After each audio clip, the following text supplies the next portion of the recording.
Guys നമ്മൾ അരച്ച് ഒഴിച്ചിട്ടുണ്ട്. അപ്പോൾ നമുക്കിനി കാര്യം ചെയ്യാം. ഒരു സ്പൂൺ വെച്ച് ഒന്ന് ചെറുതായിട്ട് അങ്ങ് ഇളക്കി കൊടുക്കാം. കറക്റ്റ് കണ്ട കളർ മാറിയിട്ടുണ്ട്.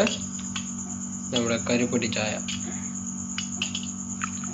അപ്പോൾ നമുക്കിനി ഇത് ഗ്ലാസ്സിലേക്ക് ഒഴിച്ചിട്ട് കുടിക്കാം.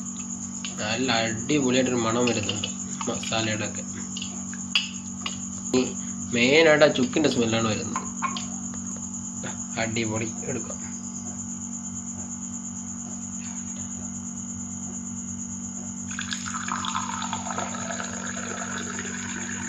കരിപ്പട്ടി ചായ എല്ലാവരും ട്രൈ ചെയ്യണം. കൊറോണ സീസണിലെ അടിപൊളി ഐറ്റമാണ്.